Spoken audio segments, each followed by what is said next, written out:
एकदम स्वस्थ और मस्त। मैं हूँ आपकी अपनी सौम्या मैम। तो भाई जल्दी से तो कार होता है तो जल्द वो हमने कल पढ़ा था, है ना। सरकारी कंपनी हमने कल पढ़ा था। और आज क्या पढ़ेंगे हम लोग? आज हम लोग इसका जो अपना मेन हमारा चैप्टर चल रहा है, भूमंडलीय उपक्रम, ठीक है, ये वाला पार्ट आज हम लोग पढ़ने वाले हैं। तो जल्दी से सबके सब बच्चा बच्ची जुड़ जाए हमारे साथ। हमने क्या देख लिया था भाई? सरकारी कंपनी हमने पढ़ लिया था, उसकी विशेषता हो चुका था, लाभ हो चुका था और हानि पढ़ चुके थे। आज का टॉपिक जो होगा वो हमारा होगा बहुराष्ट्रीय कंपनी, ठीक है। इसका अर्थ जानेंगे, इसकी विशेषताएं पढ़ेंगे, लाभ और हानियां देखेंगे। ठीक, गुड इवनिंग सभी लोगों को। Good evening. बहु का मतलब तो क्या कहेंगे? बहुराष्ट्रीय। सारी टॉपिक होने वाला है हमारा बहुराष्ट्रीय कंपनी। बहु, बहु का मतलब क्या? बहु का मतलब मेनी, कई सारी, ठीक है। बहुराष्ट्रीय जो कई सारे राष्ट्र में हो, कई सारी जगह पर हो, उसे हम लोग क्या कहेंगे? बहुराष्ट्रीय बोलते हैं। मतलब जिसका व्यवसाय, जिस कंपनी का व्यवसाय किसी एक देश में ना हो, बल्कि वह कई देशों में फैली हुई हो, कई देशों में, कई राष्ट्रों में अपना विकास कर रही हो, अपना व्यवसाय कर रही हो, अपना बिजनेस चला रही हो, अपने ब्रांचेस खोल रही हो, अपना उत्पादन प्रोडक्शन कर रही हो, सामान बेच रही हो, तो ऐसी कंपनी को क्या कह सकते हैं? मल्टीनेशनल कंपनी बोल सकते हैं या बहुराष्ट्रीय कंपनी कहा जा सकता है, जो कई देशों में व्यवसाय करती हैं। ठीक है, चलिए। अच्छा, बहू को मतलब दुल्हन। मैं जान रही थी कि दुल्हन, कि मैम बहू ना, आपस में स्टार्ट कर दिया। तो बहुराष्ट्रीय कंपनी का मतलब होता है ऐसी कंपनी से जिसका पंजीयन, जिसका रजिस्ट्रेशन, पंजीयन का मतलब रजिस्ट्रेशन, ठीक है, जिसका रजिस्ट्रेशन किसी एक देश में हुआ हो, बट उसका बिजनेस कई देशों में चल रहा हो। हाँ, कंपनी मत लिखना, ठीक। अमित यही लिख करके आना और नंबर मिलेगा तुम लोगों को बढ़िया वाला। यहाँ पर देखिए, जिसका पंजीयन किसी एक देश में होता है, लेकिन वह माल का उत्पादन एवं विक्रय अनेक देशों में करती है। माल का प्रोडक्शन यानी अपने गुड्स को बनाना, अपने प्रोडक्ट को बनाना और बेचना कई देशों में वो कर सकती है। बट हेडक्वार्टर, जो मेन उसका हेडक्वार्टर है, जो उसका मेन, जो उसका पंजीकरण हुआ है, रजिस्ट्रेशन हुआ है, वो किसी एक पर्टिकुलर देश में होता है। जिस देश से वो ताल्लुक रखती है या जिस देश से उसका कह सकते हो जन्म हुआ है या जिस देश की वो कंपनी होती है, उसी देश के में उसका पंजीयन या रजिस्ट्रेशन करवाया जाता है। ठीक है, चलिए। तो इन्हें ग्लोबल कॉरपोरेशन भी कहते हैं। बेटा ग्लोबल क्यों कहते हैं? क्योंकि यह कई राष्ट्रों में भूमंडलीकरण, ठीक है, कई राष्ट्रों में ये अपना बिजनेस चला रही हैं, कई देशों में चला रही हैं, तो ग्लोबल लेवल पर ये काम कर रही हैं।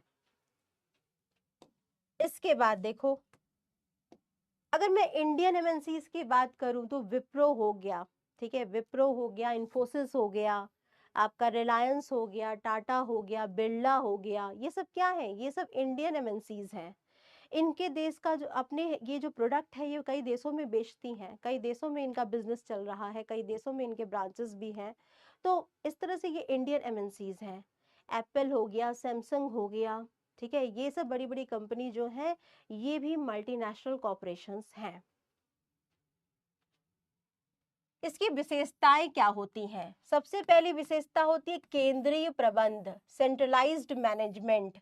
मतलब कंपनी तो किसी एक देश की है, कंपनी तो किसी एक देश की है जहां इसका रजिस्ट्रेशन कराया गया है, तो उस देश में जहां पर इसका रजिस्ट्रेशन कराया गया है, उसी देश में इसका क्या होगा? हेडक्वार्टर होगा, मुख्य कार्यालय होगा, ठीक है, हेडक्वार्टर।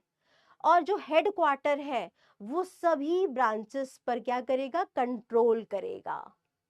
जितने भी ब्रांचेस, जितने भी देशों में कंपनी के खुले हुए हैं या कंपनी के जहां जहां ऑफिसेज हैं या जहां जहां वो मैन्युफैक्चरिंग फैक्ट्री है, सारे ब्रांचेस को, सारी फैक्ट्री को, सारे ऑफिसेस को, सारे जितने भी उसकी कंपनी के जिस भी देश में ब्रांचेस हैं, सबको कौन कंट्रोल करेगा? हेडक्वार्टर। ठीक है, सेंट्रलाइज्ड कंट्रोल सिस्टम होता है यहाँ पर।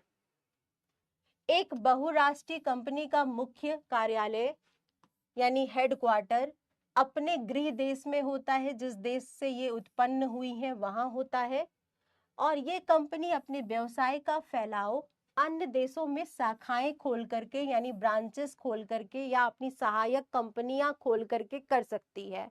ठीक है, अन्य देशों में चलाए जा रहे व्यवसाय का प्रबंध मुख्य कार्यालय के द्वारा किया जाता है। बेटा हेडक्वार्टर ही सारी प्लानिंग्स बनाता है, जो भी जितना पैसे की जरूरत है, बजट सैंक्शन करना हो गया, सबको कंट्रोल करना हो गया, सारे ब्रांचेस को हेडक्वार्टर ही कंट्रोल करता है।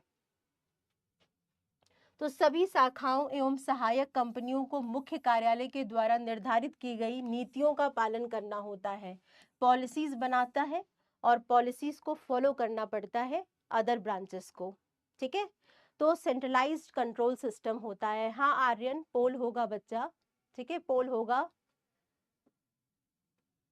आगे बढ़ते हैं। दूसरी जो विशेषता है वो क्या होती है? विश्व स्तर पर फैलाव, वर्ल्ड वाइड स्प्रेड।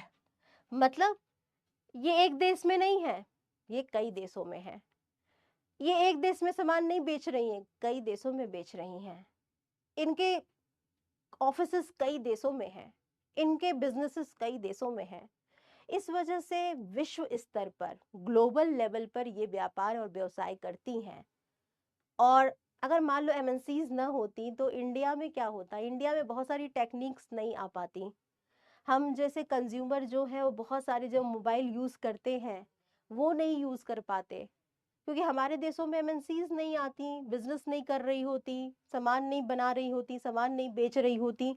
तो हमें भी फिर क्या करना पड़ता? हमें भी अपने इंडियन जो भी मैन्युफैक्चरर्स हैं, प्रोड्यूसर्स हैं, जो हमें बना करके दे रहे हैं, उसको ही हमें कंज्यूम करना पड़ता, उसको ही हमें खरीदना पड़ता। तो हमारे जीवन को थोड़ा बहुत तो आसान बना दिया है। विश्व स्तर पर ये जो फैली हुई है, इस वजह से हम भी सामान आसानी से खरीद सकते हैं, पा सकते हैं, है ना। तो भाई विश्व स्तर पर फैलाव होता है ये, और बहुराष्ट्रीय कंपनी का व्यवसाय अनेक देशों में फैला होता है। ये कंपनी मेजबान देशों की स्थानीय दशाओं का पूरा, मतलब जहां पर ये कंपनी खोली जाती है, जहां पर ये कंपनी अपने ब्रांचेस खोलती हैं, उन देशों में का पूरा लाभ उठाती हैं। रॉ मटेरियल वहां से प्राप्त करती हैं, मजदूर प्राप्त करती हैं और प्रोडक्शन का काम करती हैं। तो इस तरह से उनको भी क्या होता है, बहुत सारे उनको भी फायदे मिल जाते हैं। आसान कीमत पर रॉ मटेरियल मिल जाता है, आसान कीमत पर, आसान मजदूरी पर मजदूर मिल जाते हैं। ठीक है, इसके बाद देखो, उच्च क्वालिटी के उत्पाद ये बनाती हैं बेटा। बड़ी बड़ी कंपनीज जो हैं, जो एमएनसीज हैं, उनके जो प्रोडक्ट की क्वालिटी होती है वो अच्छी होती है। क्यों अच्छी होती है? क्योंकि इनका जो बिजनेस है वो बड़े लेवल पर होता है, इनके पास कैपिटल ज्यादा होता है, पूंजी ज्यादा होती है, पैसा ज्यादा होता है। तो जब जिसके पास पैसा ज्यादा है वो तो ज्यादा अच्छा काम कर ही सकता है ना। जिसके पास पैसा कम है वो ज्यादा अच्छा काम नहीं कर सकता है, ये भी बात सच है। बात समझ में आ रही है ना? पैसे का तो खेल है भाई। अगर हमें बहुत अच्छा प्रोडक्ट चाहिए, अच्छी क्वालिटी का चाहिए, तो हमारे जेब में भी उतना पैसा होना चाहिए कि हम खरीद सकें। ऐसे ही कोई कंपनी अगर बड़ी कंपनी है, वो सामान वो तभी बना सकती है जब उसके पास पैसा होगा। और बड़ी कंपनी कौन होती है? एमएनसीज होती हैं, मल्टीनेशनल कंपनीज होती हैं, क्योंकि ये इनके पास पैसा होता है, इनके पास पूंजी होता है, कैपिटल होता है, जिसकी वजह से ये अच्छी क्वालिटी का सामान बना सकती हैं। क्योंकि बहुराष्ट्रीय कंपनी को विश्व स्तर पर प्रतियोगिता का भी सामना करना पड़ता है, और इसीलिए अपनी उत्पादों की क्वालिटी पर भी इनका विशेष ध्यान होता है। कंपटीशन में भी ये नीचे रह जाएंगी अगर अच्छी क्वालिटी का सामान नहीं बनाएंगी तो। पूंजी तो जरूरी है ही, लेकिन कंपटीशन को फेस करने के लिए भी इनको अपने क्वालिटी पर ज्यादा फोकस या ध्यान देना पड़ेगा। इसके बाद देखो, बड़ा आकार, बड़ा आकार, बड़े साइज पर ये काम करती हैं, बड़ा पूंजी इन्वेस्टमेंट होता है इनमें। जो भी एक एमएनसीज है, चाहे वो इंडियन एमएनसीज हो या कोई फॉरेन एमएनसीज हो, उसका जो कैपिटल होता है, उसकी जो पूंजी होती है, वो बहुत ज्यादा होती है। इसीलिए बड़े साइज के होते हैं, बड़े आकार के। बड़े साइज का मतलब ये नहीं कि खूब बड़ा सा इनका बिल्डिंग होता है, नहीं। बड़े साइज का मतलब होता है इनका प्रोडक्शन का जो लेवल होता है वो ज्यादा होता है। बड़े साइज का मतलब है कि इनके यहाँ काम करने वाले जो वर्कर होते हैं, उनकी जो संख्या होती है वो ज्यादा होती है। बड़े साइज का मतलब होता है कि इनका बिजनेस जो होता है वो कई देशों में फैला होता है। बड़े साइज का मतलब ये होता है कि इनके पास जो कैपिटल होता है, जो पूंजी होती है, वो बहुत ज्यादा होती है। ठीक है। तो बहुराष्ट्रीय कंपनियों की संपत्तियां बहुत अधिक होती हैं। जैसे फॉर एग्जाम्पल के तौर पर यहाँ पर रिलायंस जो हमारी इंडस्ट्रीज लिमिटेड है, मतलब जो हमारी इंडियन एमएनसीज है, उसकी जो संपत्तियों का मूल्य लगभग 160 बिलियन डॉलर, बाप रे, मतलब सोच लो कि कितने करोड़ रुपए है, 2020 में आका गया था। जो इस प्रकार है कि मतलब कई देशों की मतलब अर्थव्यवस्था को मिला दिया जाए उसके बराबर है। इसी प्रकार अगर मान लो एसबीआई जो हमारा एक बैंक है, उसमें क्या है, वो 36 देशों में लगभग व्यापार करता है और उसकी 195 शाखाएं हैं 2020 तक। तो आप सोच सकते हो कि ये जो हमारे बड़े बड़े मल्टीनेशनल कॉरपोरेशंस हैं या ऐसे जो बैंक्स हैं जो कि कई देशों में व्यापार या व्यवसाय कर रहे हैं, उनके ब्रांचेस कहाँ कहाँ फैले हुए हैं। इसके बाद देखिए, अंतरराष्ट्रीय बाजार तक पहुंच। बेटा बहुत आसानी से एक एमएनसीज जो है वो इंटरनेशनल मार्केट में व्यापार कर सकती है, मतलब कस्टमर को क्रिएट कर सकती है, जो ग्राहक है उसका निर्माण कर सकती है। ये क्या करती हैं, ये कई देशों में बिजनेस कर रही होती हैं, कई देशों में इनके ब्रांचेस होते हैं, कई देशों में ये मैन्युफैक्चरिंग कर रही होती है, मतलब वहां के कस्टमर को बहुत आसानी से ये अट्रैक्ट कर लेती हैं। ठीक। अनेक उत्पादों में और अच्छी क्वालिटी या बड़े स्तर पर ये क्या करती है, रिसर्च करती है, बढ़िया मार्केटिंग करती हैं। ये आसानी से ये कस्टमर को क्या कर सकती हैं, क्रिएट कर सकती हैं, बना सकती हैं।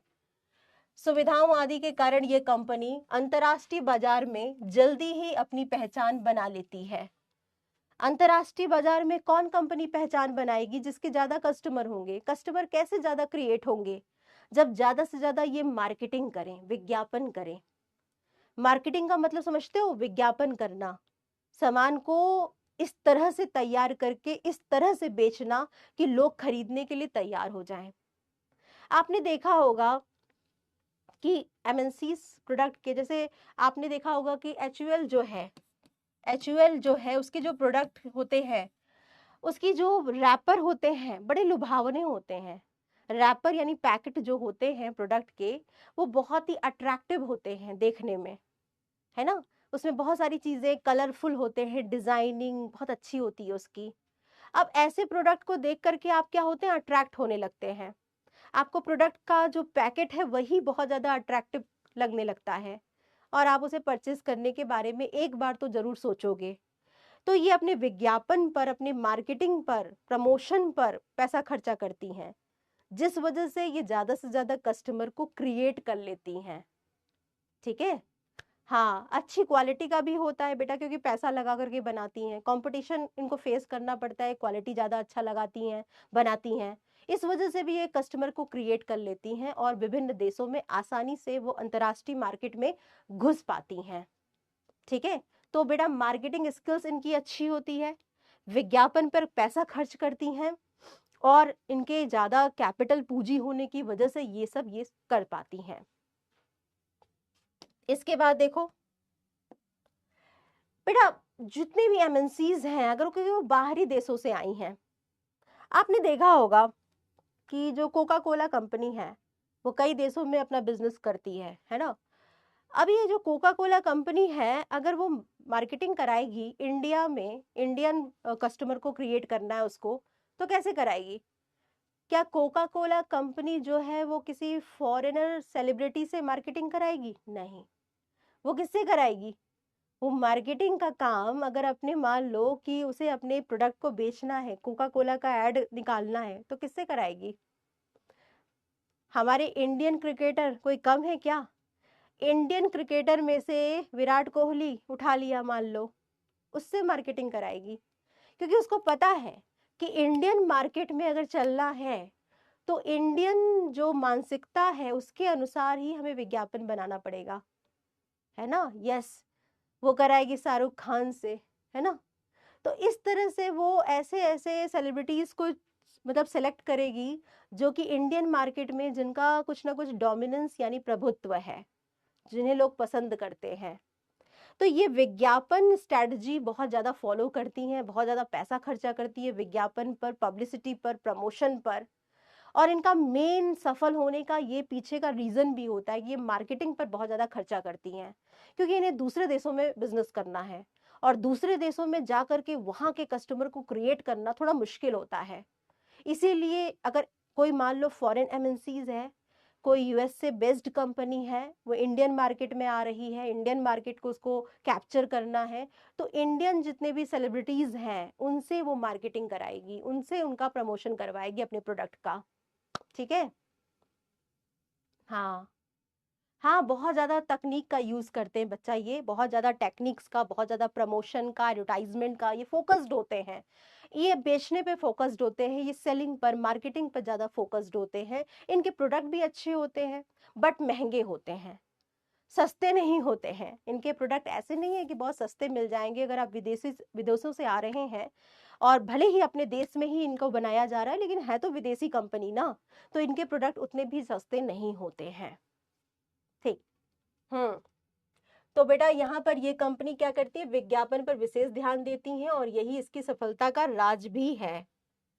तो ये सारी क्या थी, ये सारी इसकी विशेषताएं थी। अगर हम विशेषताओं के बेसिस पर कुछ मेरिट को निकाल सकते हैं, कुछ लाभ बता सकते हैं कि एमएनसीज के, बहुराष्ट्रीय कंपनी के लाभ क्या हैं, तो देखो, विदेशी विनियोग में वृद्धि होती है इनसे। ठीक है। इंक्रीज इन फॉरेन इन्वेस्टमेंट, ये क्या होता है, सभी देश ये चाहते हैं कि विदेशी पूंजी का विनियोग हो, इन्वेस्टमेंट हो उनके देश में, फॉरेन कैपिटल आए, फॉरेन करेंसी आए, विदेशी पूंजी आए। ठीक है। तो इसका मुख्य उद्देश्य विदेशी मुद्रा प्राप्त करना होता है, जिसकी आवश्यकता वस्तुओं के आयात के लिए होती है। बहुराष्ट्रीय कंपनियों की स्थापना से विदेशी पूंजी स्वयं ही आ जाती है बेटा। अगर मान लो बहुराष्ट्रीय एमएनसीज कंपनी है, मान लो इंडियन एमएनसीज है, ठीक है, और वो विदेश में जाकर के बिजनेस कर रही है, विदेश में जाकर के अपना कोई ब्रांच खोली है, तो क्या होगा, विदेशी पूंजी तो अपने आप आएगी कहीं ना कहीं, क्योंकि इंडियन एमएनसीज है, विदेशों में व्यापार कर रही है, तो विदेशी पूंजी विदेशी ग्राहक से प्राप्त करेगी। फिर अल्टीमेटली ये पैसा कहाँ आएगा, ये विदेशी पूंजी कहाँ आएगी, अपने देश में आएगी। तो फॉरेन इन्वेस्टमेंट होता है बेटा। अगर आपकी कोई ऐसी कंपनी है जो एमएनसीज है, बहुराष्ट्रीय कंपनी है, आप इंडियन एमएनसीज है, विदेशों में जाएगी तो वहां से विदेशी पूंजियां आएंगी। और कभी कभी ऐसा भी होता है कि कोई फॉरेन कंपनी जो होती है वो इंडियन कंपनी में भी पैसा लगाती है, ठीक है, कोलैबोरेशन करती है, ज्वाइंट वेंचर करती है, उस वजह से भी विदेशी पूंजी इंडिया में आती है। तो विदेशी विनियोग में वृद्धि होती है एमएनसीज के द्वारा। इसके बाद देखो, रोजगार में वृद्धि होता है, एम्प्लॉयमेंट जनरेशन होता है। अगर कोई मल्टीनेशनल कंपनी भारत में है मान लो, ठीक है, और भारत में उत्पादन हो रहा है, प्रोडक्शन कर रही है अपने प्रोडक्ट का, तो क्या होगा, बहुत सारे लोगों को रोजगार मिलेगा। इंडिया में अपनी ऑफिस खोली हुई है, बहुत सारे आईटी सेक्टर वालों को क्या मिलेगा, एम्प्लॉयमेंट मिलेगा, काम मिलेगा। कॉल सेंटर वालों को काम मिलेगा, बीपीओ सर्विस को काम मिलेगा। तो हम ये कह सकते हैं कि बेटा एक एमएनसी के इंडिया में आने से या एक एमएनसी के वर्क करने से उस किसी देश के जितने भी बेरोजगार लोग हैं उनको भी कहीं ना कहीं रोजगार के अवसर मिल जाते हैं, एम्प्लॉयमेंट जनरेशन हो जाता है। ठीक है, इस चीज को याद रखना बच्चा कि ये क्या बात हो रही है। हाँ, देखो रोजगार में वृद्धि होता है, पता नहीं कौन कौन सी बात कर रहे हो, आई एम फ्रॉम रसिया, है ना, रसिया से हैं, फिर यूक्रेन पहुंच जाएंगे। तो यहाँ पर देखो रोजगार में वृद्धि होता है, कहीं ना कहीं बच्चा रोजगार, एम्प्लॉयमेंट जनरेशन का भी ये काम करती हैं एमएनसीज, चाहे वो इंडियन एमएनसीज हो चाहे विदेशी एमएनसीज हो, भारत में आ रही हैं तो फिर रोजगार बढ़ेगा। इसके बाद क्या हो रहा है, संसाधनों का उचित उपयोग हो पाता है, प्रॉपर यूज ऑफ रिसोर्सेस। हमारे देश में मान लो बेरोजगारी भी है, ठीक है, पढ़े लिखे बेरोजगार लोग भी हैं हमारे देश में, हाँ है। हमारे देश में मजदूर वर्ग भी हैं, हाँ है। हमारे देश में कुछ ऐसे रिसोर्सेज भी हैं जिनका प्रॉपर यूज नहीं हो पा रहा है, हाँ है। अगर मान लो कि कोई इंडस्ट्री सेटअप हो जाए, कोई विदेशी कंपनी आकर के इंडस्ट्री सेटअप कर दे, तो इससे क्या होगा? इससे इंडस्ट्री सेटअप करने से बहुत सारे ऐसे बिना पढ़े लिखे लोग जो मजदूर लोग हैं उन्हें काम पे लग जाएंगे। वो रॉ मटेरियल, किसी देश का जो संसाधन है, कुछ कच्चा पदार्थ, कच्चा माल जो है, जो बेकार हो रहा है, जो यूज नहीं हुआ, उसका प्रॉपर यूज हो पाएगा। किसी देश का जो पढ़ा लिखा जो पर्सन है, जो बेरोजगार है, उसको कहीं ना कहीं उसका रोजगार हो मिल पाएगा, उसका यूज हो पाएगा, वो भी अपने स्किल्स को, अपने जो भी नॉलेज है वो दे पाएगा। तो किसी देश के संसाधन जो बेकार पड़े हुए हैं, जो यूज नहीं हो रहे हैं, एमएनसीज के आने से उनका यूज हो पाता है, उनका यूज हो पाता है, उनका उपयोग हो पाता है। ठीक है, तो बच्चा, बहुराष्ट्रीय कंपनियों की मदद से क्या होता है? उनकी स्थापना से किसी देश में बेकार पड़े हुए मानवीय संसाधन हो या भौतिक संसाधन हो, चाहे वो ह्यूमन रिसोर्स हो, बेरोजगार लोग हो, मजदूर लोग हो, या फिर कोई कच्चा माल हो, कोई मशीन हो, कोई संसाधन हो, रिसोर्सेज हो, सबका क्या होगा? उचित उपयोग होने लगता है। तकनीकी रूप से विकसित होने के कारण ये कंपनी बेकार पड़े साधनों का अच्छा उपयोग कर लेती हैं बेटा। इन्हें पता है कि वेस्टेज से कैसे अच्छा प्रोडक्ट बनाया जाए, ये रिसोर्सेज का प्रॉपर यूज कर पाती हैं, जिससे कि किसी देश की आय में भी वृद्धि हो जाती है। ठीक है, अगर मान लो लोगों को रोजगार मिल जाएगा, संसाधनों की बर्बादी कम हो जाएगी, तो किसी देश की अर्थव्यवस्था क्या होगी? अपने आप ही मजबूत होने लगेगी। तो एमएनसीज के आने से सिर्फ किसी पर्टिकुलर एक देश को ही फायदा नहीं होता है, बल्कि जहां एमएनसीज वर्क कर रही हैं उस देश को भी फायदा होता है। तकनीकी विकास, ठीक है, तकनीकी विकास भी संभव होता है बहुराष्ट्रीय कंपनियों के द्वारा। बहुराष्ट्रीय कंपनियों की स्थापना से एक देश में हुए तकनीकी विकास का लाभ अन्य देशों को भी पहुंचता है। अब सोचो भाई, अब भले आप लोग चाइना को कितना भी ब्लेम करो, चाइना को भले हम लोग कितना भी कोसें, लेकिन सच्चाई इस बात से में भी है बेटा कि चाइना की जो तकनीक है उसने काफी डेवलप्ड की है। ठीक है, और इतनी अच्छी डेवलप्ड की है कि सस्ते सस्ते दामों पर भी आप सारी सुविधाओं के साथ कोई इलेक्ट्रॉनिक गैजेट्स को परचेज कर सकते हैं। भले वो चाइनीज प्रोडक्ट है, मान रही हूँ कि जल्दी खराब हो जाएगा, मान रही हूँ, बट पहले तो हम उसे खरीद ही नहीं सकते थे। पहले तो हम सोच ही नहीं सकते थे कि ऐसा भी कोई प्रोडक्ट हो सकता है जो इतने कम पैसे में ये सारी चीजें दे सकता है। लेकिन चाइना ने ऐसा किया है, चाइना ने ऐसा किया, सस्ते दामों पे, सस्ते मूल्यों पर अच्छे अच्छे वैरायटीज वाले सामान बनाए हैं, और हमारे देश में भी उसका बहुत ज्यादा क्या हो रहा है, उपभोग होता है, प्रोडक्शन हम कंज्यूम करते हैं। क्यों? क्योंकि वहाँ की एडवांस टेक्निक जो है अब उसका हम यूज कर सक रहे हैं।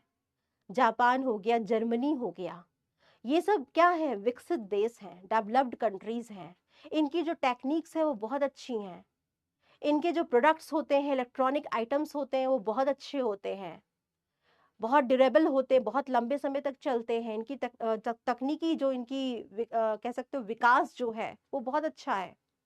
तो हम कह सकते हैं कि जो देश तकनीकी रूप से उतना ज्यादा विकसित नहीं है, डेवलप्ड नहीं है, वो देश भी एमएनसीज के आने से बहुत सारी वस्तुओं को यूज कर सकता है, क्योंकि एमएनसीज अब बना रही हैं, प्रोड्यूस कर रही हैं सामानों को और बेच रही हैं कई देशों में। ठीक है, चलिए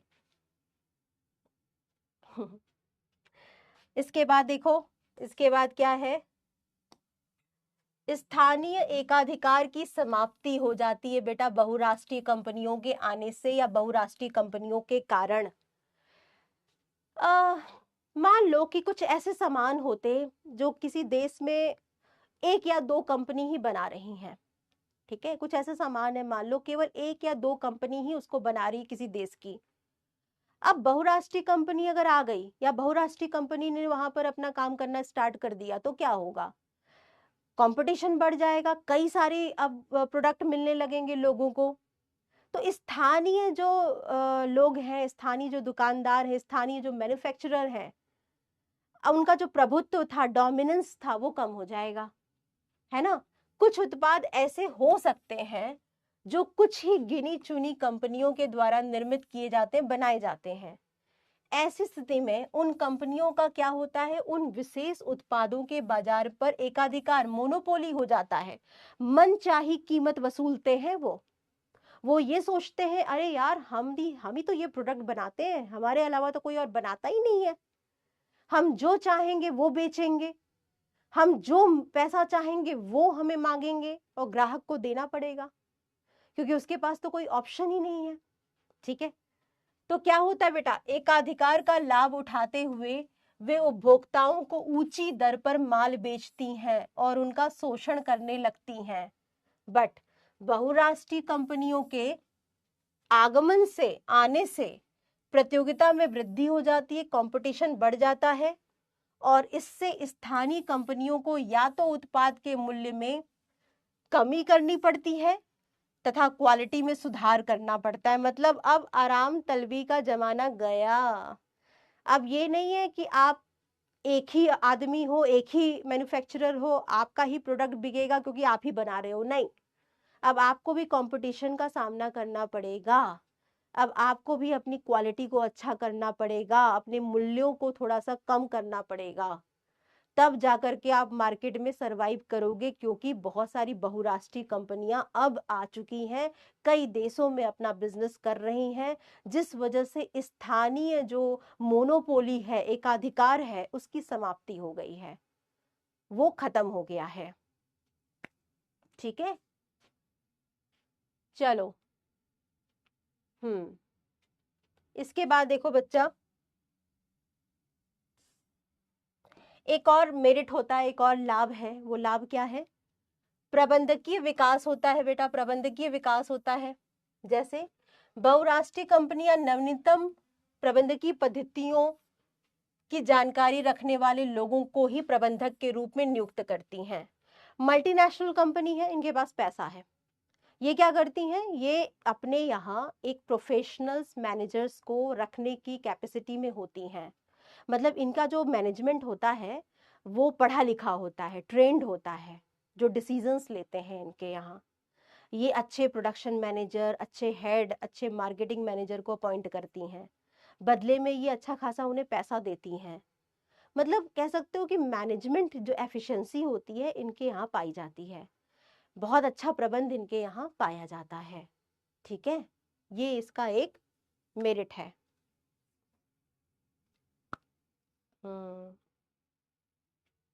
चलिए नेक्स्ट देखिए, निर्यात में वृद्धि, एक्सपोर्ट, बाहर सामान बेचने में वृद्धि हो जाती है मल्टीनेशनल कंपनीज के आने से या मल्टीनेशनल कंपनी बनाने से। बहुराष्ट्रीय कंपनियों की सफलता से प्रभावित होकर के अनेक स्थानीय उद्यमी भी बड़ी बड़ी कंपनियों की स्थापना करने लगते हैं और इससे देश के निर्यात में वृद्धि होती है, ठीक है।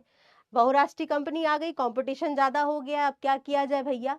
अब कंपटीशन से निकलने के लिए क्या कर सकते हैं, या तो फिर आप बाहर सामान को बेचिए, निर्यात करिए, एक्सपोर्ट करिए, तो ये लोग करना स्टार्ट कर देते हैं।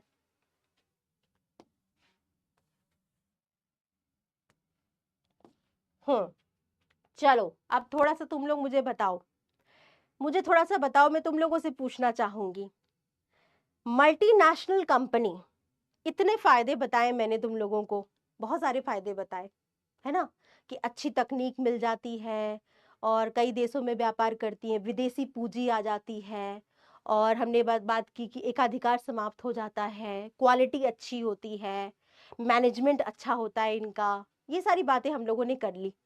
अब जरा मुझे बताओ, क्या बहुराष्ट्रीय कंपनी का कुछ सीमा होता है, कुछ हानि भी हो सकती है, कुछ लॉसेस भी होते हैं क्या? क्या सीमाएं हो सकती है, अपने दिमाग को सोच करके जरा बताओ।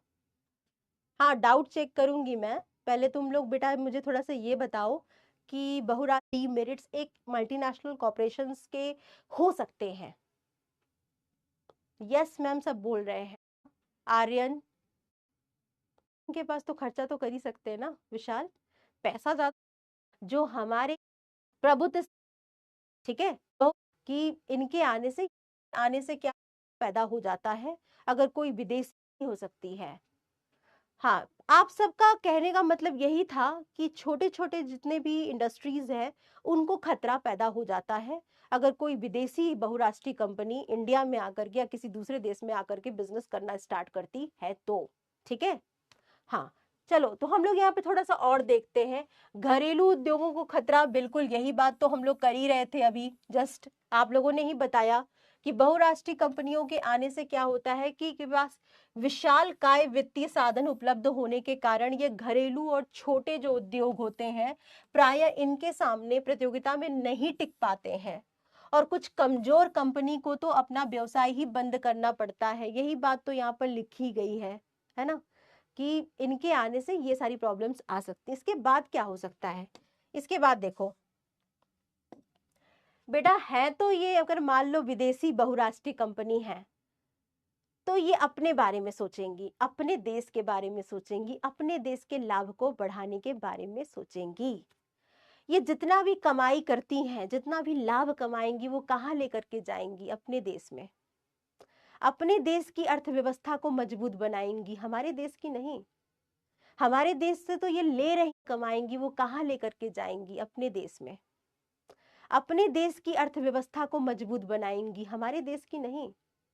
हमारे देश से तो ये ले रही हैं बेटा, ले रही हैं मतलब ये हमारे देश के ग्राहक ले रही हैं, ये हमारे देश के मजदूर ले रहे हैं, ये हमारे देश के कच्चा माल का यूज कर रही हैं, हमारे देश के ये जो थोड़ी बहुत तकनीक है उसका भी इस्तेमाल कर रही हैं, हमारी जलवायु का इस्तेमाल कर रही हैं, हमसे इतना कुछ ले करके हमारे ही देश के मार्केट का यूज करके जो लाभ कमा रही हैं वो लाभ हमें नहीं दे रही हैं, वो ले जा रही हैं अपने देश को, वो ले जा रही हैं अपने कंपनी को बढ़ाने में, अपने ब्रांचेस को खोलने में, अपनी जीडीपी को बढ़ाने में।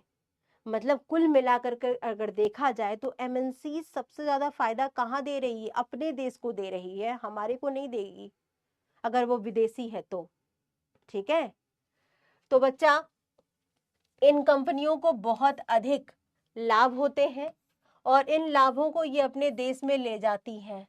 ऐसा करने से ये मेजबान देश के विदेशी विनिमय कोष पर विपरीत प्रभाव पड़ाती हैं बेटा। मतलब कहीं ना कहीं ये तो हमसे पूंजी ले करके अपने देशों में ले जा रही हैं और जो सामान बेच रही हैं हमें वो महंगे दामों पर बेच रही हैं, महंगे मूल्यों पर बेच रही हैं, प्राइजेस ज्यादा हैं, मतलब हम ज्यादा पे कर रहे हैं और फिर वहां ये ले जा रही हैं ये, अर्थात देश से बड़ी मात्रा में विदेशी मुद्रा बाहर चली जाती है।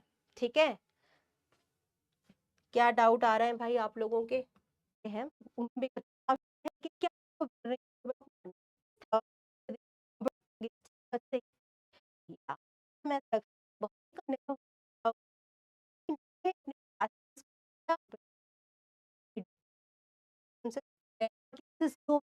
की कई तरह अर्थव्यवस्था, ठीक है, स्थानीय राजनीति में हस्तक्षेप करती हैं बेटा।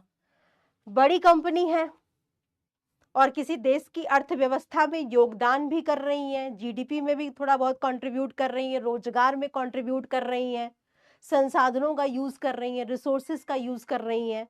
तो ये जो एमएनसीज है ना, कभी कभी क्या करती, पॉलिटिकल पार्टी को, पॉलिटिकल लीडर्स को प्रभावित करती हैं, सरकारी नीतियों में भी क्या करती, इंटरफेयर करने लगती हैं, ये अपने हिसाब से नीतियां बनाने के लिए बोलने लगती हैं, अपने हिसाब से ये कहती हैं कि टैक्स का रेट कम होना चाहिए, थोड़ा टैरिफ का रेट कम होना चाहिए, कर की दर कम होनी चाहिए। तो ये सरकारी नीतियों में भी थोड़ा बहुत हस्तक्षेप करने लगती हैं। बहुराष्ट्रीय कंपनियां अपनी विशाल काय स्थिति के कारण अल्प विकसित देशों पर अपना प्रभुत्व आसानी से बना लेती हैं और पहले ये कंपनियां सरकार की कई तरह से सहायता करती हैं और धीरे धीरे सरकारी निर्णय प्रक्रिया में हस्तक्षेप यानी इंटरफेरेंस करने लगती हैं। किसी भी देश के लिए यह स्थिति सुखदायी नहीं होती है। पहले ये हमारे यहाँ घुसती हैं, पहले हमें ये मदद करती हैं, पहले हमारे लिए रोजगार उत्पन्न करती हैं और बाद में धीरे धीरे धीरे धीरे ये क्या करने लगती हैं, तानाशाही करने लगती हैं। धीरे धीरे ये सरकार पर दबाव डालने लगती हैं कि हमारी इच्छा के अनुसार पॉलिसीज बनाइए। ठीक है, तो ये तो गलत हो जाएगा। तो ये भी थोड़ा बहुत डर यहाँ पर देखने को मिलता है। इसके बाद देखो, प्राकृतिक साधनों का शोषण करती है बेटा। बहुत सारे देखो आप, जब पेड़ कट जाते हैं इंडस्ट्रीज को बनाने में, बहुत पॉल्यूशन होता है, बहुत प्रदूषण फैलाती हैं ये लोग, पॉल्यूशन करती हैं, पेड़ काट देते हैं हम लोग, इंडस्ट्रीज बनती हैं तो ऑफिसेस खोलते हैं ये लोग, बहुत सारा कंस्ट्रक्शन वर्क करती हैं, जिसकी वजह से प्राकृतिक संसाधन जो है हमारे जीव जंतु से पेड़ पौधे जो हो गए, हमारी जो प्रकृति हो गई, उसका दोहन होता है, उसका शोषण होता है इनके द्वारा। तो बहुराष्ट्रीय कंपनियां मेजबान देश में उपलब्ध प्राकृतिक साधनों की का बड़ा ही लापरवाही से प्रयोग करती हैं और इस प्रकार देश के अमूल्य प्राकृतिक साधनों का अनुचित प्रयोग करने से हानि होता है। हमारी जो प्रकृति है ना, वो कहीं ना कहीं प्रदूषित हो जाती है। और ये क्योंकि ये हमारे देश की तो है नहीं, इनको क्या फर्क पड़ता है, इनको तो बस खाली अपने रोजगार को, अपने व्यवसाय को, अपने बिजनेस को बढ़ाना है। तो फिर ये क्या करती हैं, प्राकृतिक संसाधनों का दुरुपयोग करना स्टार्ट कर देती हैं। ठीक है। चलो, तो यहाँ पर हमने ये सारी हानियां इसकी देखी। अब थोड़ा सा आप लोग मुझे कुछ MCQ क्वेश्चंस हैं, उसका जवाब दीजिए और करके बताइए। ठीक, बताइए। पहला क्वेश्चन आपके स्क्रीन पर है, निम्न में से बहुराष्ट्रीय कंपनियों का लाभ कौन सा नहीं है? लाभ कौन सा नहीं है? विदेशी विनियोग में वृद्धि करती हैं, रोजगार में वृद्धि करती हैं, स्थानीय एकाधिकार की समाप्ति करती हैं, घरेलू उद्योगों को खतरा है। आपको बताना है कौन सा लाभ नहीं है, बताओ, आंसर करो और जल्दी से बताओ।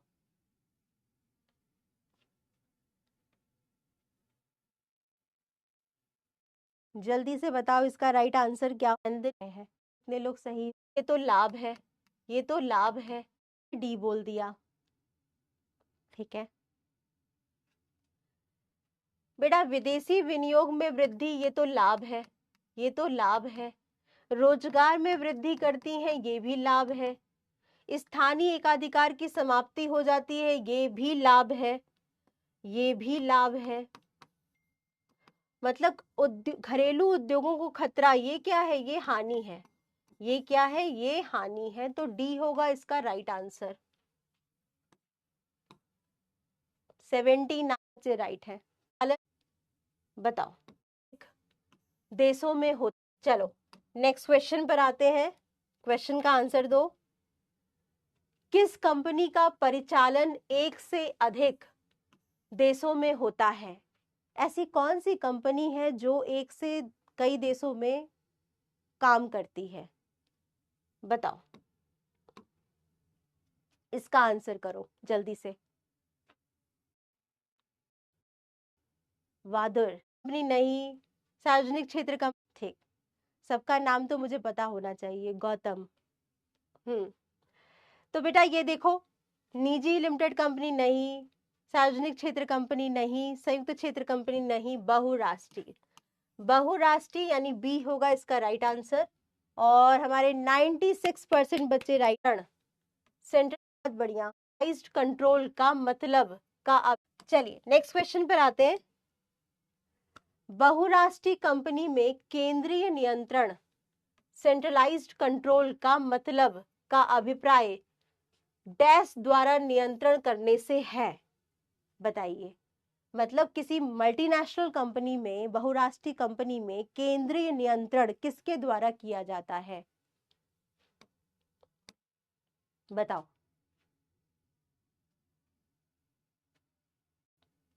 अलग बोल रहे हैं, तो ये क्या है भाई, मुख्य कार्यालय, मुख्य कार्यालय यानी हेड क्वार्टर, ठीक है। इसको हम लोग सी पे जाएंगे। और देखो 65% क्वेश्चन, राष्ट्रीय, अंतरराष्ट्रीय, बहुराष्ट्रीय कंपनी का क्षेत्र होता है, कैसा होता है, स्कोप मतलब कहाँ कहाँ बिजनेस करती हैं, स्थानीय स्तर पर, राष्ट्रीय, अंतरराष्ट्रीय, या इनमें से कोई नहीं। बताओ इसका राइट आंसर। ओके भैया, स्थानीय स्तर पर नहीं होता, राष्ट्रीय स्तर पर भी नहीं होता, अंतरराष्ट्रीय इंटरनेशनल लेवल पर ये क्या करती हैं, बिजनेस करती हैं, अंतरराष्ट्रीय स्तर पर कई राष्ट्रों में ये बिजनेस करती हैं। सी है इसका राइट आंसर, और हमारे 91% बच्चे राइट हो गए। गरीब लोगों को कोई लाभ नहीं है, गरीब लोगों को कोई लाभ नहीं है, किस तरह के संगठन की हानि है, बताइए। एकल स्वामित्व, साझेदारी, बहुराष्ट्रीय कंपनी, या उपयुक्त सभी। बताओ और जरा सोचो और सोच के बताओ क्या होगा इसका राइट आंसर, क्या हो सकता है। गरीब लोग जिनके पास पैसे नहीं है, उनके लिए लाभ नहीं है, किसका।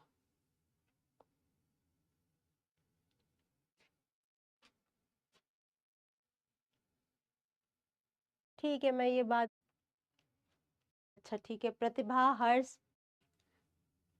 बेटा इसका राइट आंसर क्या होगा, गरीब लोगों को कोई लाभ नहीं होता है भाई, जिनके पास ज्यादा पैसा नहीं है, ना तो वो बहुराष्ट्रीय कंपनी खोल सकते हैं और ना ही वो बहुराष्ट्रीय कंपनी के पदार्थों को खरीद सकते हैं, है ना। जो गरीब लोग हैं वो लोग ना तो ये बड़ी बड़ी कंपनी खोल सकते हैं और ना ही इन कंपनी के प्रोडक्ट को परचेज कर सकते हैं, खरीद सकते हैं, इसीलिए बहुराष्ट्रीय कंपनी का लाभ इनको ज्यादा नहीं मिलता है। तो सी है इसका राइट आंसर। और बच्चे क्या कर दिए, ए पे चले गए हैं। तुम, वो तुम दुकानदार तो तुम भी बन सकते हो अगर तुम्हारे पास एकल स्वामित्व का मतलब समझ रहे हो, एकल व्यापार, जो तुम्हारे आसपास जो छोटे मोटे दुकानदार लोग होते हैं, तुम, वो तुम दुकानदार तो तुम भी बन सकते हो अगर तुम्हारे पास ज्यादा पैसा नहीं है तो भी तुम खोल सकते हो। और दूसरा, तुम आसानी से, मतलब बहुत गरीब हो तुम, ज्यादा पैसा नहीं है तुम्हारे पास, फिर भी तुम वहां से कुछ ना कुछ खरीद सकते हो एटलीस्ट, कम से कम। तो एकल स्वामित्व तो अच्छी बात है भाई। साझेदारी, जो पार्टनरशिप बिजनेस होते हैं वो भी गरीब लोगों के लिए काम करते हैं, ऐसा नहीं है कि वो बहुत ज्यादा उनके सामान महंगे होंगे, नहीं। लेकिन बहुराष्ट्रीय कंपनी जो होते हैं उनके प्रोडक्ट की जो क्वालिटी होती है वो अच्छी होती है, उनके जो प्राइसेस होते हैं वो हाई होते हैं, और ऐसे कंपनी में गरीब लोगों को ज्यादा फायदा नहीं मिल पाएगा। हम्म। तो सी है इसका राइट आंसर, और ये देखो हमारे इतने बच्चे। चलिए, तो हम लोग जल्दी से देखते हैं कि 5 बच्चे कौन जानेगा। आपको